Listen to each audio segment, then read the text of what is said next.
Hello, everyone. Welcome to an exciting new journey. The challenges that immigrants go through, no one understands them fully. I realized a little while ago that my son would never understand what we truly went through. So, I want to do something to chronicle the different paths we take.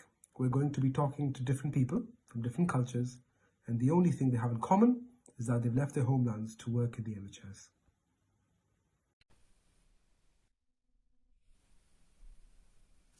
Hi everyone, welcome to episode 2 of the IMG UK podcast. This is a very special episode because I've got a very special guest on here with me. I've got Dr. Oloronsuyi Ikumapayi, who is a very old friend. We had lots of fun in East London at a course for the PLAB exam that we both took before we started working in the UK. Mostly fun on the DLR, wasn't it, Shui? Indeed, thank you very much for inviting me on your the podcast. I think it's very yeah, it's a good idea. Yes, indeed, with the DLRs and from Lewisham all the way, to Bow Road Station. Yeah, yeah, very fun times indeed. Some good times right Surprisingly, there. we also started the same work in the same departments, Oh yes, which was yeah. quite interesting. Yeah. Yeah, and we'll share some pictures and talk more about those things in a bit. Right. So Shui, I think I've been having the same set of questions for this podcast. From the first episode, I did send you those questions. So I think I'm going to start with the first question, which is so I think is basically to ask you. Why don't you tell us a little bit about where you're from and about your city?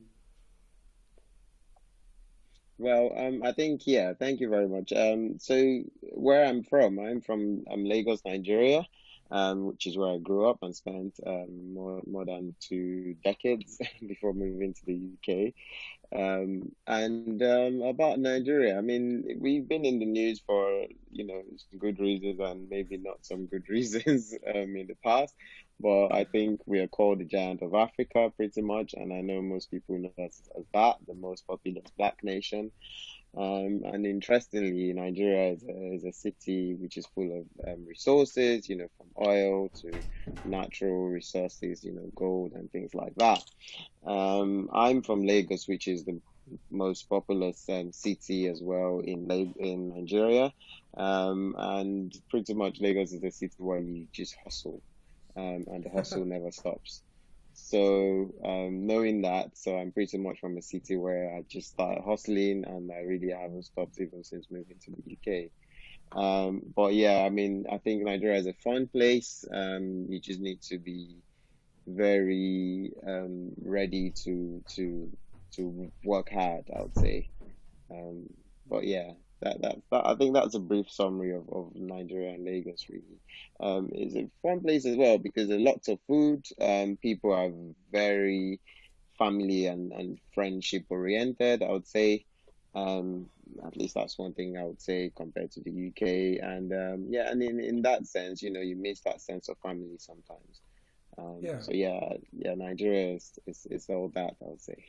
yeah, definitely. And one of the things that I remember you've told me about is that there's this big debate about where the best jollof rice is from, right? Yeah, I mean, I don't think it's much of a debate anymore. I think we already know who the winner is. Sorry to all my Ghanaian friends and all my Senegalese and every other African country that might be thinking they have the best jollof. I mean, we've got Prince Charles confirm it. We've got, a lot of celebrities travel, even what's her name now? This lady that sings Cardi B, and a lot of people have gone to Nigeria and they confirm that the jollof is indeed the best one. Shui, what I'm going to do now is I'm going to share my screen and we'll go through some of the pictures that you wanted to talk about. Hmm. But first, we'll just go through some stock images of your city so you can just Yeah, talk us through them, okay? yeah, yeah. So this is, I mean, I showed this picture because this is the University of Lagos. It's the university of first choice, and it's pretty much one of the top tier universities in Nigeria. I know a lot of other universities wouldn't really agree. But this street really just, brings back a lot of memories for people that schooled in University of Lagos. Um, and that building right there, which is called the Senate building, is pretty much where everything revolves, from, starting your admissions to matriculations to graduation and everything, checking results and stuff like that. But yeah, I remember this trip particularly because the time I came from my exams to get into this um, to the university. I was literally standing somewhere around that corner there where that lady is, just waiting to get into the hall. And I couldn't believe it when I, eventually got picked to study medicine and surgery here. Although we only spent 1 year in in this particular campus before moving to a different campus, I can't never forget the memories and the lessons I learned from this particular place. So yeah, it's a really nice picture. And then we went through some pictures of just general Yeah, life in the the city. generic life in Lagos. You see, I mean, as I said, Lagos is literally hustle. Every single person in this picture is hustling, like whether it's selling vegetables to carrying, selling something on their head or carrying stuff on their head. You can see they're using literally every part of their body to hustle. Um, yeah, it's just never stops. Rain, sun, it's always hustle. And I talked about sun. It's very, very hot as well in Lagos. Always hot. So you can see everywhere. Everybody's trying to use an umbrella or head tie or something to cover their head, especially mainly because of the sun as well, and also for other reasons like tradition. And also you can see the classic yellow bus of Lagos. That bus just signifies that you're definitely in Lagos, and that just means that you have to be ready for the hustle. um, this is another picture, I think, of the same sort of area. And the yellow Yeah, buses you talked yeah, about. pretty much a yellow bus. So you can see it. You can see the hustle. Everybody shops everywhere. Everybody walking on the street. Yeah, it's just yeah, hustle. That's all I would say. And everybody works really hard to just make a living, and you can see that evidently in this picture as well. Right, Shui. Let's go through some pictures that you've picked out. So yeah, tell us about Wow. this one. Oh, I can't believe this is me. Like this is this is when I was in final year of medical school. I know you probably can't believe it. So this is one of our programs for the final year class or the yearbook class, as it's called. And we obviously organize a lot of programs, and this is one of the events. You can see the jacket has the emblem for our class 2013.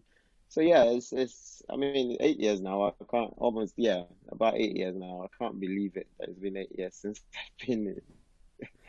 I've been in I'll that keep picture, I taking would you I'll say. keep taking Uh, you through memories of your past then.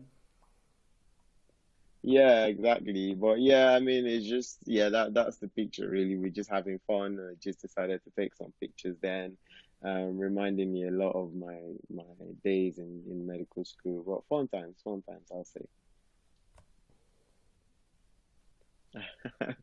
And this was the last day of my exams. Again, UNC College of Medicine, University of Lagos. I just went there to do the gunman pose, as you can see, which means I've done everything, been there, done that, and just gone man everywhere, shot all the classes from year one to six, and I'm done pretty much. That was what the picture was saying. Um, so yeah, it was a very nice picture. I really like it. Oh, okay. Is this Lagos as What was well? happening here? Sharp dressed man. This is definitely yeah, I know. This is my class, my school again. I think most of my years in Nigeria, or maybe not most, but I'd say 30% of my life was spent in that school. So yeah, that is school again. I think we're going to church or somewhere. Yeah, I can't remember. I think church. Whoa, blast from the past. Oh, right. Who is this person? I said, I don't know who this is. Baby Shui. Um, I, I have no idea, but I just found these pictures. I really don't know what I was doing there. Probably my birthday or something. But you can see I wasn't smiling, so I think I was not really happy at the time. Oh, okay. Right. This one of my many poses when I started my work as a doctor, as an house officer in Lagos State University, teaching hospital. Yeah, I was in pediatrics department and the leopard in the background. But yeah, nice fun times as well. What's Yeah, what's this, Shui? again, Tell me about this one. well, this is again me trying to survive. Oh no, this is so every Nigerian probably knows about the NYSC, which is the National Youth Service Corps. Every graduate, um, no matter where you are from in Nigeria, has to go through this 3 weeks intense. It's actually a whole year, but 3 weeks out of the year is done in this camp, where students from every part of the country congregate together and go through this semi-intense military training. Involves things like this.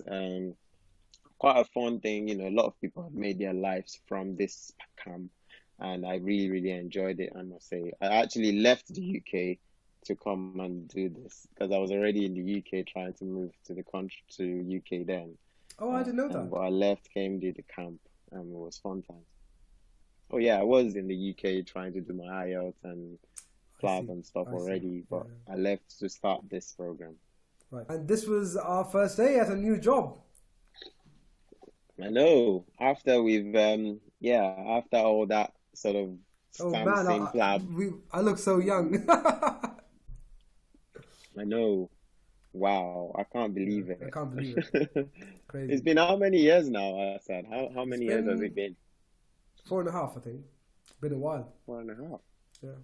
And Shui, it was excellent going through all those pictures, especially the one. I love the one, I know. from you as a baby.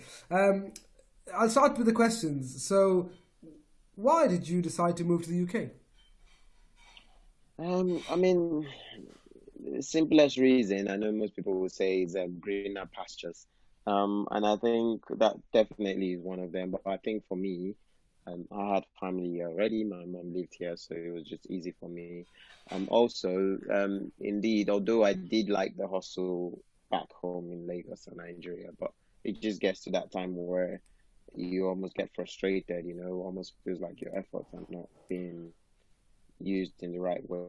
This is not to put down Nigeria or anything. I think personally, I just couldn't cope, and I just felt I could redirect my efforts into something where I could, feel that it was tangible and I could actually see and appreciate. You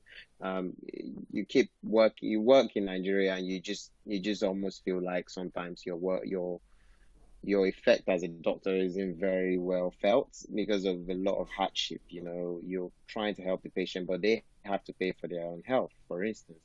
And if they can't pay, you don't see results, and you see, a lot of morbidity, a lot of mortality from just that hardship. And it was just very heartbreaking for me personally. I just couldn't carry on trying to help people, but because of the constraints in the country, things weren't moving forward.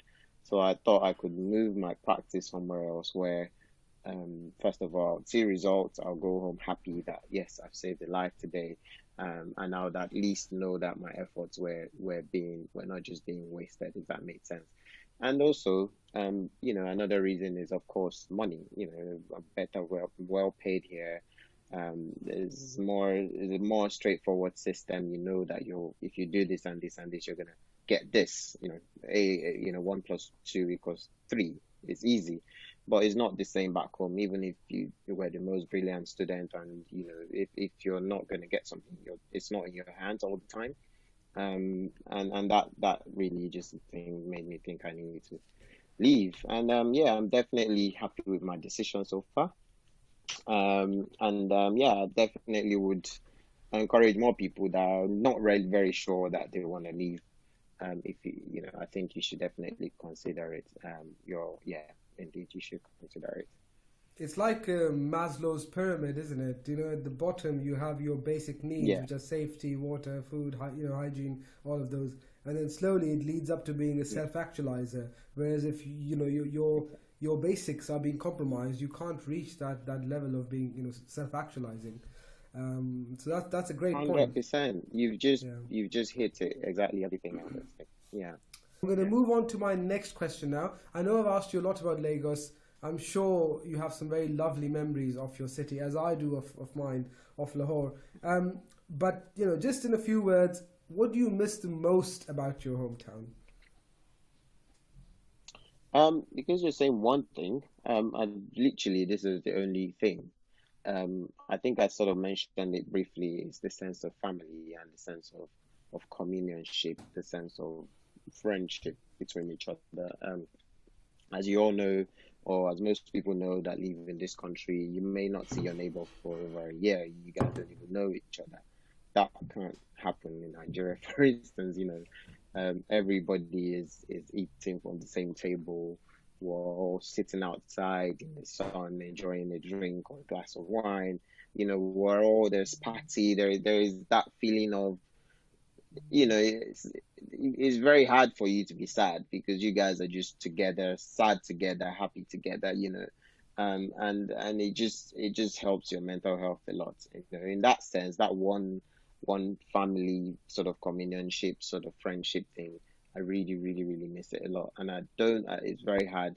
You can't really get that back here. I don't think it's very possible unless you literally live in an estate with your Nigerian colleagues that you know each other and you can then bring that. But yeah, that's the thing. I don't know what you think or if you agree with that, Asad. I think I completely agree with that because, we've talked about this before, and I think African culture in general is very similar to Asian culture. Families are very close knit, communities are very close knit. As you said, literally walking down the street, you'd meet like six people. Some of them may even be related to you, you don't know.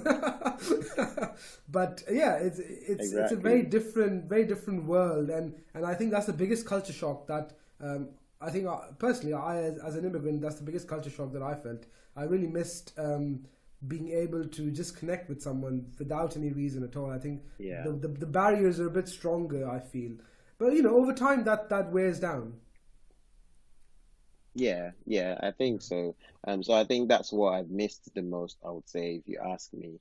There are other things, of course, like, easy accessibility to food, and obviously getting simple things done like basic work like plumbing or carpenter work or trying to do up your house is, you don't realize how much you have to pay for just getting a concrete base in your shed or something and you're paying.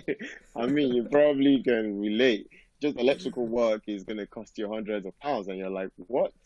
Back home, I'll just pay someone by the roadside and they fix it for me without any stress or having to do call outs and things. Yeah, stuff like that. But again, I think you can live with that. I mean, I think I'll focus on your first point that you said. I'll take everything back. The food. It's the food, man. It's the food. Um, Shui, I'm gonna ask you a different question now. So we've been talking about your story. We've been talking about everything that's happened since, and how much you miss your city. Um, what has been your biggest challenge? Well, I mean, I think we all face different challenges, especially as immigrants coming to this country. I mean, it's hard to say, but the first thing I sort of experienced was um, discrimination. Being discriminated upon. It's a very difficult topic, especially in times like this. Racism does exist, and it does exist as well in the NHS. In case people are not aware, from patients, from staff. Um, the fact that you have to be constantly trying to prove yourself. Having to want to show that you are not just a random black immigrant doctor in the room, always trying to be intelligent, trying to sound, you know, two times more intelligent than your fellow colleague just so that you're not looked down on. There is all that sort of factor. There's also patient not trusting you just because of the way you look and or the way you speak or sound. Um, and people also not just buying into what you're saying, and also sort of silly questions and silly remarks from patients. I've had patients call me, oh, they bring African monkeys now in to see me, stuff like that. It's tough, I must say. And, there are times that you've thought about just quitting and just, why am I even here having to deal with this? I would say the first 6 months to a year of my stay here was literally one of the worst ones because I thought I didn't know my other friends and colleagues were also having the same troubles. It was later that I found out. So, I wish I knew then because we probably would have been able to share our problems together.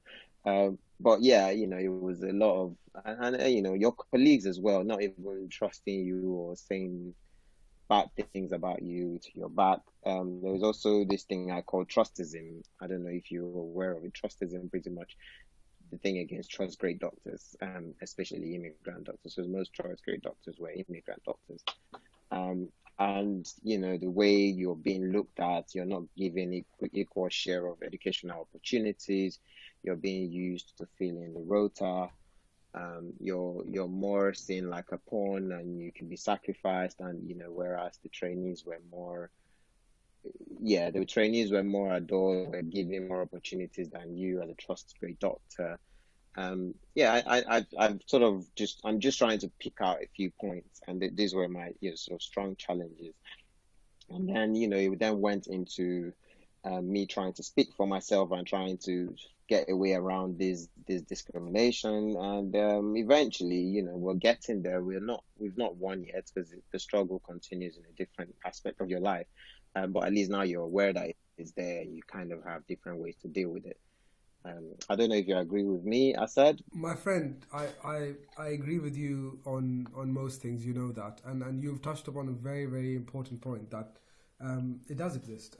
I'd be lying if I said, I hadn't been told about the color of my skin by a patient on an on-call, I'd be lying if I said that. So it does exist, it's completely right. And we've all had lots of stories to tell about that. But yeah, it's one of those things. Things are changing. People are more aware now. People are trying to educate themselves, especially after the events of the last year, what happened in America, police brutality. Things are changing, so we can only hope for a better world. But it's quite important because Yeah, it's one of those and things that. Sorry, go on. yeah. No, I was gonna say that in terms of awareness, and this is why I feel like we should just keep speaking about it with every opportunity we get with your colleagues at work, because they actually don't even know the struggles that we go through. And we need platform like yours, which is very good to sort of raise these pertinent topics, and hope that people are more aware and brought to the knowledge that you know people are struggling with this. And I know I'm not the only one. I know a lot of people in similar situations that are struggling. But all I would say, my advice to you all will be make sure you speak to somebody, whether it's someone you feel more confident to, speaking to, and finding out how they can help you. There are definitely services and ways that you can go around it. Don't just suffer in silence like I did and just felt like, I should be taking this and I shouldn't complain. So make sure you speak up and speak to your colleagues and let them know, speak to people so you can get some help. That's all I'll say. Absolutely, and one of the other reasons for having so many people from so many different backgrounds in so many different countries and cultures on this project is because that there's loads of people out there who are just like you, who've gone through the same journey, and they're there for questions. They're all lovely people. you know most of everyone I bring on this podcast is not going to be the sort of person who's going to say, don't talk to me, don't contact me. They're all there and they want to hear if you've got any problems. Okay. Shui, change is scary. Change is always scary. It has its own challenges, as you've correctly mentioned. You've touched upon some of them now. Mhm. But change also leads to progress. So one of the other questions was going to be, what have you learned from migrating to the UK? Oh, I think for me, one thing is I've definitely become an adult. Fully, I feel like I've fully blown into an adult because I've then learned lessons that nobody teaches you. Patience. I've learned just the core values of being um, a man, or even just being a human being, whether a man, woman, or whatever. I've learned those values over the last few years of my life because I've had to, like you said, change a lot. So I've moved countries, I've moved cities within the UK. So I've moved about three times, from London to Chertsey to Bury St. Edmunds to Ipswich. So I've lived amongst purely different people from different races, to very multi-diverse races. I've learned a lot. And I feel like it has brought progress to my life, 100%. I can't say I'm the same person I was 4.5 years ago. Struggling to try to get into the UK and learn things. Now I'm a GP. I'm literally setting my own terms. I'm trying to get into other things I then like myself. I've learned about how to communicate to people of this culture or different cultures as well. I've met a lot of influential people like yourself, Asad, and yeah, I'm just very grateful. um, very grateful that I've made that journey here, and the journey continues. I haven't, I'm still trying to do things in my life, and still learning. I don't think I'll ever stop learning. Um, Generally, I think I'll just carry on learning.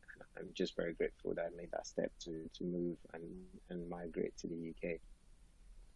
Sure, you're very kind, but also, as you know, you're absolutely right. That's the best approach to have. That your learning never stops. Whether you're a registrar, whether you're a consultant, whether you're some sort of professor, your learning never stops. That's the second you stop learning is the second you stop growing as a person.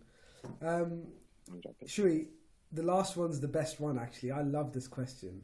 Um, if I can, I know I'm biased, but I've got to say this is my favorite. So the last one, it sort of typifies the entire reason behind doing this. Is that what would you tell yourself if you could go back in time to the person who was deciding to move to the UK? I wouldn't speak to that person. No, I'm kidding. I'm kidding. No, I mean, I would definitely just say, the same thing that I'm saying now. Everything I've literally said. Do it without a flinch. Probably would have. I mean, again, I wouldn't. Hindsight is a good thing, isn't it? You can always then, rely on hindsight. But at the end of the day, I wouldn't change anything. I feel like I needed to go through that to to become who I am today. So I think I definitely would say yes to that person and say just do whatever you're thinking. Don't stop thinking it. Just do it.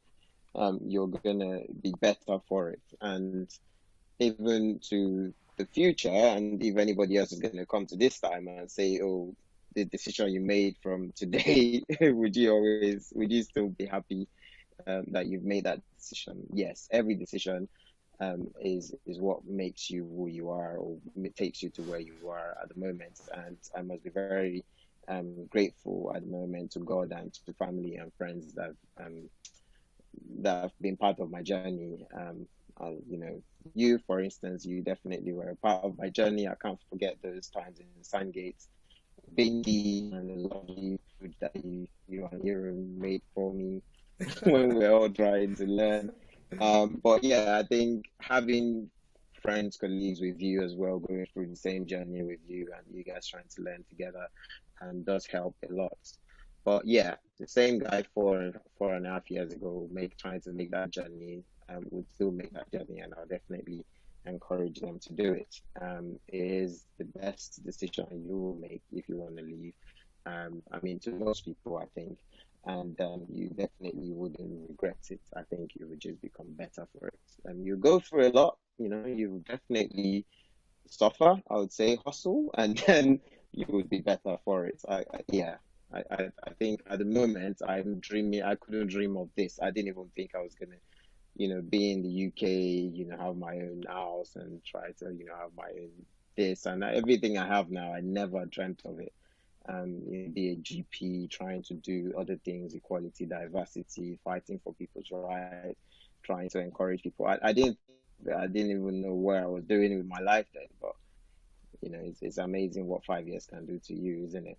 I said. Absolutely, absolutely. And can I just say, it's been an absolute privilege to witness, your journey from the guy I met in East London at that course. I won't name the course, but at the FLAB course, 4.5 years ago to now, and you're this well-rounded, amazing individual who's doing so many things for yourself and for the people around you. So I find that amazing. I haven't seen you in a long time, which is a problem. No, We need to fix that. And I'm definitely going to try yeah, and plan a trip down, so we'll meet up then. 100%. Yeah, no, I think we all need to meet up, especially with the guys as well. The From the, va- the where vascular we boys, the finished. vascular surgery Yeah, boys need to meet up. yeah, exactly. I wasn't fully vascular though, but it's okay. I still claim the vascular team. It's fine. That's just a teaser, because we've got some more of the vascular boys coming on some episodes to talk about their respective Oh, cities. nice. So watch out for that. Wonderful.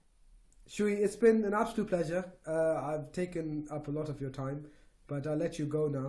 It's fine. It was great. I really had fun talking to you. So take care, my friend, and talk to you soon. Thank you. Thank you very much, everybody. Thanks, I said. Take care.